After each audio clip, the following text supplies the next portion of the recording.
In today's video, we're back with some more NHL trade rumors. Today, we're mainly focusing on the Colorado Avalanche, the New York Rangers, the Dallas Stars, and the Calgary Flames, as well as the Chicago Blackhawks. We'll discuss all the latest coming up next.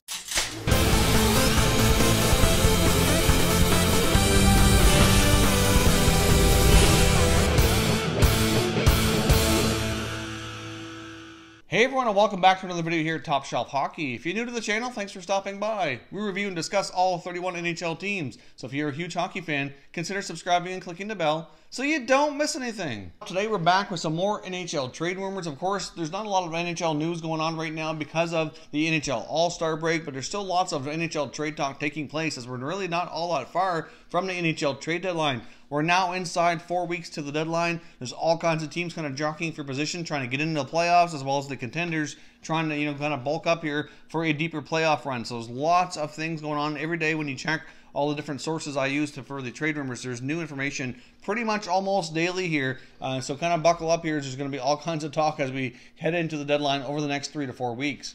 So as I mentioned today, we're kind of getting into some different teams that we haven't touched on here in the last little while. The New York Rangers being the big one here. Obviously, they have some players that are likely to get moved, been mentioned in rumors here numerous times throughout the season. But center iceman Kevin Hayes, as well as wingers Matt Zuccarello and Vladislav Namestnikov are all getting a lot of attention on the NHL trade rumor front in the rumor mill. And the big team that seems to be scouting the Rangers the most right now is the Colorado Avalanche. Now, of course, it's rumored that they're more likely interested in Kevin Hayes and possibly in Namestnikov. They've been watching the Rangers quite closely, and the Rangers in return to the Avalanche. So they're certainly, could possibly see a deal go down. Now, of course, as we know, the Colorado Avalanche are having a decent season, but at this point, they're not guaranteed a playoff spot, and there's certainly been the fair share of struggles here, kind of heading into the All-Star break. The last little while, last few weeks, haven't been the best for the Avalanche. They really need some more secondary scoring. They certainly could use a little bit more, stability in the net. They have some good goalies with Varlamov as well as Grubauer, but certainly would help if they got more consistent performances out of those guys.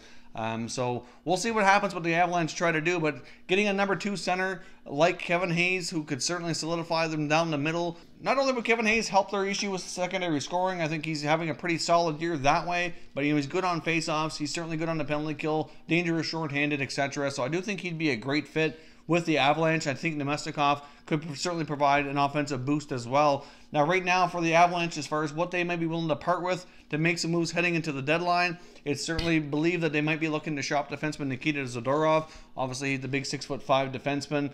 He's a pending RFA. He's 26 years old, and it certainly seems like he might be a guy that they're looking to possibly use as trade bait here in order to upgrade the forward group heading into the playoffs. Now, it's believed that the New York Rangers might be interested in Avalanche prospect Shane Bowers. Now, of course, Shane Bowers was acquired by the Avalanche from the Senators in the Matt Duchene trade. It's a pretty high-end prospect. He played for Team Canada at the World Junior Championships here just a few weeks back and over Christmas into January. Had a pretty decent performance. Bowers is obviously quite familiar with Rangers head coach David Quinn from Boston University, so it's believed that the Rangers might be interested in acquiring him should they ship some of their veterans over to the Avalanche here before the NHL trade deadline.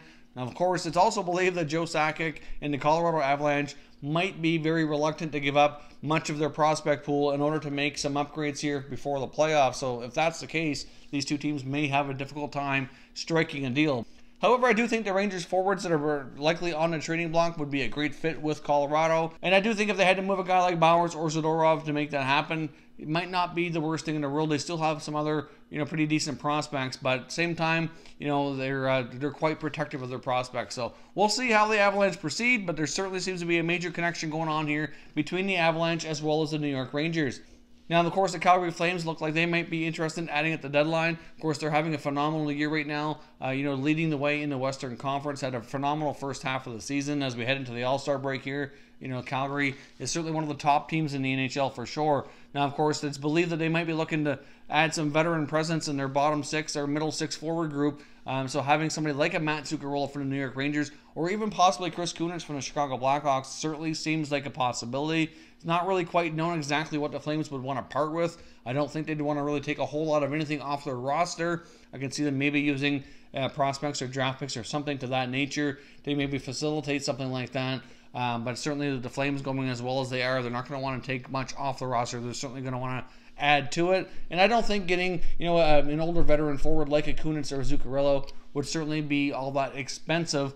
Hard to say what exactly they would want to do there. They already have a veteran forward in James Neal who's not really having a great season, not really producing in that first year of that contract. That's not looking so good right now. So hard to say how the Flames proceed there. But it is believed that they're looking at some of the more veteran forwards around the league just to add some extra depth and some more experience in their bottom six here as they head into the playoffs. I'll touch on the Dallas Stars here as well. Of course, we've talked about them a little bit recently. It's believed they have guys like Brett Ritchie and Valeri Nichushkin on the trade market. They'd love to find new homes for them.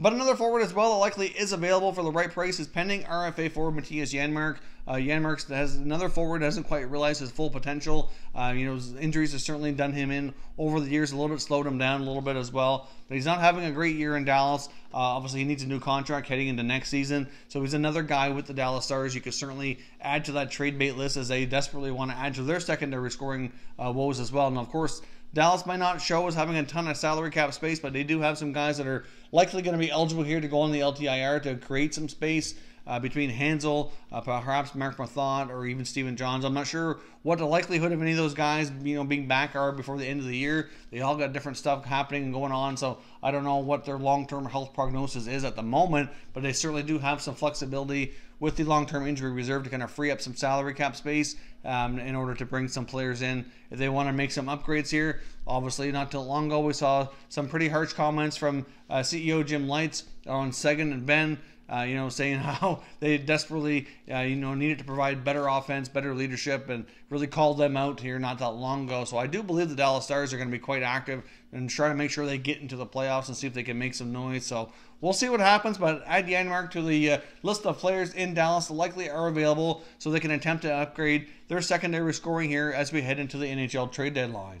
So that is all the latest NHL trade rumors here for today, so certainly stay tuned. There's going to be plenty more discussions like this here in the coming weeks as we approach the NHL trade deadline. As I mentioned in other videos, I do expect it to be one of the busier NHL trade deadlines in recent years. There's all kinds of players that likely could be on the move, a lot of pending UFAs that depending on their contract status could very well change things here over the next few weeks as well. So certainly stay tuned for plenty more updates on this topic. If you're new to the channel, I hope you consider subscribing. We cover all 31 NHL teams, and there's plenty of content here for all hockey fans to enjoy. So if you're new, hit that subscribe button and give this video a thumbs up before you go. I'd appreciate it if you did. As always, thank you very much for watching, everybody. We will catch you next time.